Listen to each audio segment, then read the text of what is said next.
Alors donc la Ligue des droits de l'homme mène maintenant depuis plus de 2 ans un combat contre la GIRS, qu'elle considère être une justice d'exception. Ça veut dire qu'elle est dérogatoire au droit commun. Les pouvoirs de police sont exorbitants. On peut sonoriser des lieux privés, on peut perquisitionner la nuit, on peut perquisitionner hors la présence des gens.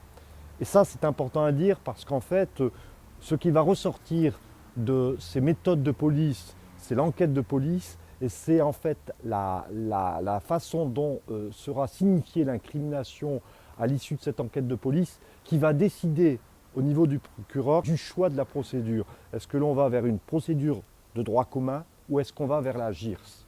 Le pouvoir de police sont extrêmement importants. C'est ce que dénonçait déjà d'ailleurs en 2003 la Commission nationale consultative des droits de l'homme dans son avis concernant la GIRS, qui est un morceau de la loi Perben II, et qui est en fait, disons, une loi qui permet de lutter contre les nouvelles formes de grand banditisme organisé. Le pouvoir de police exorbitant, c'est la première marche sur laquelle effectivement vont s'appuyer les juges de la GIRS pour pouvoir après traiter les dossiers.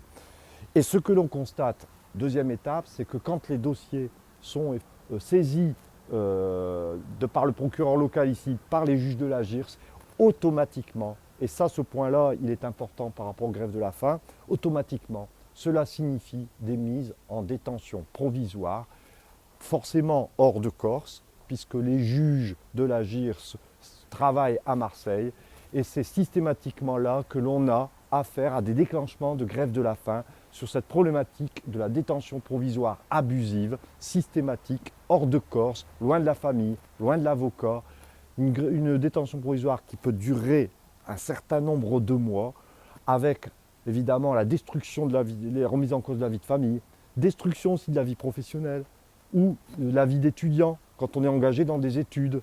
Donc voilà ce qui se passe. À chaque fois, elles sont articulées avec des dénonciations de cet abus de la détention provisoire hors de Corse.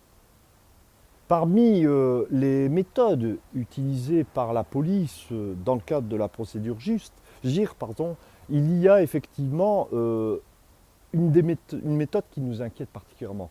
C'est celle du recours au témoignage anonyme.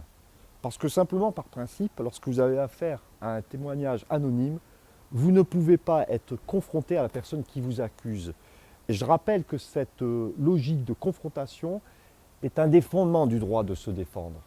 Donc nous avons là une véritable atteinte au droit de se défendre. En plus de l'éloignement carcéral et l'éloignement par rapport aux avocats, c'est une deuxième atteinte au droit de la défense.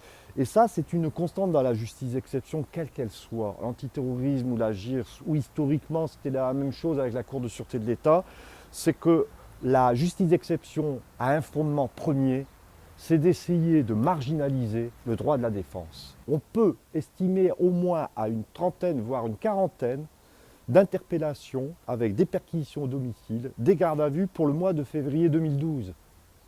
Pour le mois de février 2012, en Corse. Ce n'est pas un mois plus froid que les autres, le mois de février 2012 en Corse. Parce que ce que je vous dis pour le mois de février 2012, c'est répété chaque mois. Donc cette pression sur la société corse à travers cet activisme de la GIRS, cet activisme spectaculaire qui veut impressionner l'opinion, il pèse sur la société corse et fait de plus en plus prendre conscience que nous sommes à nouveau confrontés, comme nous l'avons été par le passé et toujours actuellement d'ailleurs, comme nous l'avons été confrontés à une autre justice d'exception qui est l'antiterrorisme. Nous retrouvons exactement la même pression sur la société corse, les mêmes mécanismes de violence, les mêmes pouvoirs de police exacerbés, les mêmes transferts sur le continent de détenus provisoires, les mêmes problématiques d'éloignement familial, tout ce que j'ai dit auparavant, nous retrouvons la même chose. Il y a une mémoire ici en Corse par rapport à la justice d'exception. Et les gens se rendent compte progressivement qu'en fait ce n'est qu'une répétition de ce qu'ils ont vécu avec l'antiterrorisme. Et puis après, le procureur souvent nous explique, et ça je veux insister là-dessus aussi, qu'il y a une zone, le Sartenay, qui par exemple est protégé de la GIRS. Il nous explique, mais regardez, vous dites que je transfère les dossiers à la GIRS. Mais non, regardez, le Sartenay, ce sont des affaires corse-au-corse, donc je ne transfère aucun dossier à la GIRS. Ça reste traité par le juge ici local, le juge naturel des Corses. C'est quand même extraordinaire. Pourquoi protéger le Sartenay de la GIRS? Nous lui demandons simplement, mais protéger toute la Corse de la GIRS, protéger toute la France de la GIRS.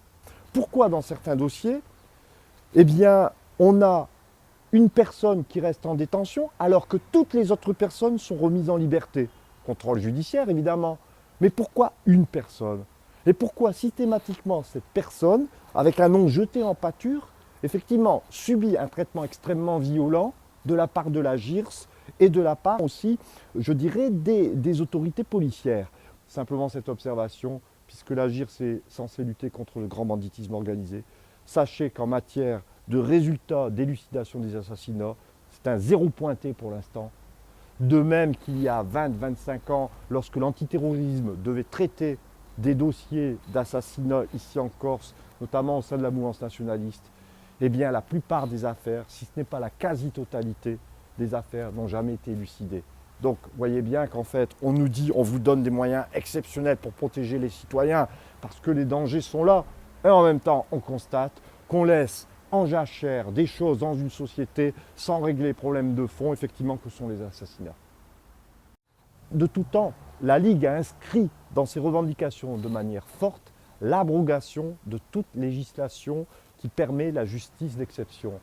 Elle l'a encore inscrite d'ailleurs dans la campagne actuellement qui se mène pour les présidentielles et les législatives surtout, puisqu'il s'agit d'une loi. La Ligue demande très clairement, avec une cinquantaine d'autres organisations dans le cadre d'un pacte citoyen, on y retrouve les grands syndicats, les grandes associations françaises, elle demande, elle redemande l'abrogation de la justice d'exception, quel que soit le terrain qu'elle puisse couvrir, l'antiterrorisme ou la lutte contre le grand banditisme organisé. Et je voudrais rajouter une chose, quand nous disons ça, nous ne disons pas que nous sommes laxistes, nous disons faites le travail avec la justice ordinaire, en respectant le principe d'égalité des citoyens de tous les citoyens devant la loi, puisque en fait la justice d'exception introduit une rupture avec ce principe d'égalité des citoyens devant la loi. Vous n'êtes pas confronté aux mêmes heures de garde à vue, par exemple. Pourquoi certains citoyens vont avoir autant d'heures de garde à vue, pourquoi d'autres en auront plus? C'est une rupture du principe d'égalité.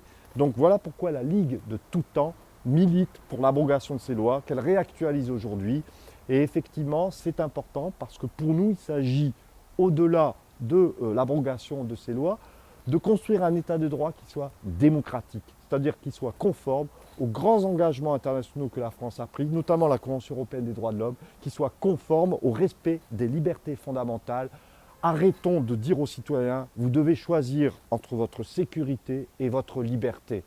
Parce qu'effectivement, si on choisit l'un au détriment de l'autre, on risque de perdre les deux.